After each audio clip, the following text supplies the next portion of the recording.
അങ്ങനെ ആ മാജിക്കുകാരൻ എന്നെ കൊരങ്ങാക്കുന്നു പറഞ്ഞു. എന്നെയും നിന്നിപ്പോ പ്രത്യേകിച്ച് കൊരങ്ങാക്കേണ്ട കാര്യമൊന്നുമില്ല. അയ്യോ, ഈ പറയുന്നത്ര കുഴപ്പം പിടിച്ച സ്ഥലമാണോ പുതുക്കോട്ട? പറയുന്നതിൽ ഇത്തിരി കാര്യമുണ്ടെന്ന് കൂട്ടിക്കോളൂ.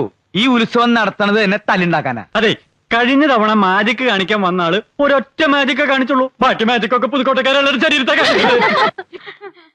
ഉത്സവത്തിന് പ്രോഗ്രാം ആയിട്ട് കഥാപ്രസംഗം മതിയോ? എന്ത് പണ്ടാറായാലും മതി. എങ്കി ഞങ്ങളൊരു പാർട്ടിയെ തരാം. തല്ലുകൊണ്ട് പരിചയമുള്ള പാർട്ടിയാണ്. നീ മിണ്ടരുത്. നിങ്ങൾക്ക് പറ്റിയ പാർട്ടി തന്നെയാ. മോളെ ഏറ്റാ ഏറ്റവുന്നേ.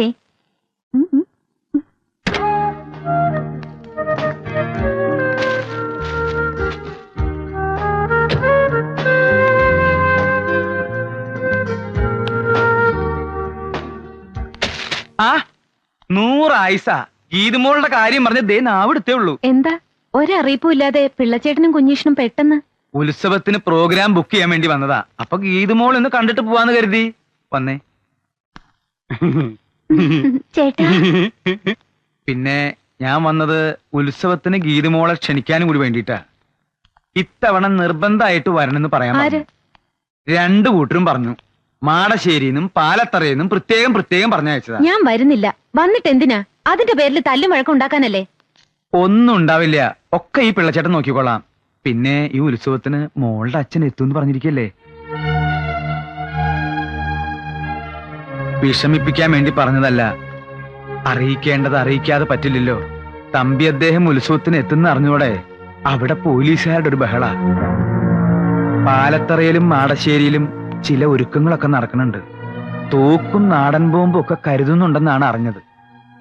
ഈ അവസ്ഥയില് അവരെ ഒന്ന് പറഞ്ഞു നിർത്താൻ മോളെ കൊണ്ട് മാത്രമേ സാധിക്കൂ.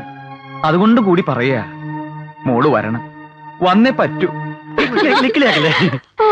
ചേട്ടൻ എന്തൊരു സ്മാർട്ടാ. ഒരു മീശ വെച്ചൂടെ? മീശ വെക്കാനിട്ടല്ല, വരാനിട്ടാ. ചേട്ടന് ബൈക്ക് ഓടിക്കാൻ അറിയോ? പിന്നെ എന്തേ? ബൈക്കിന്റെ പുറകിലിരുന്ന് ചെത്ത എനിക്ക് ഭയങ്കര കൊതിയാ. ഞങ്ങളുടെ നാട്ടിലൊക്കെ ചെത്തുന്നത് തെങ്ങിന്റെ മണ്ടയിലിരുന്ന. എന്തേ സ്വകാര്യം പറച്ചിൽ ഇനിയും തീർന്നില്ലേ? ഏയ് അത്രയ്ക്കൊന്നുമില്ല. ഉത്സവത്തിന് വരണമെന്ന് പറയായിരുന്നു. അവള് വരും. അവള് മാത്രമല്ല, ഈ ഉത്സവത്തിന് ഞങ്ങൾ എല്ലാവരും വരുന്നുണ്ട്.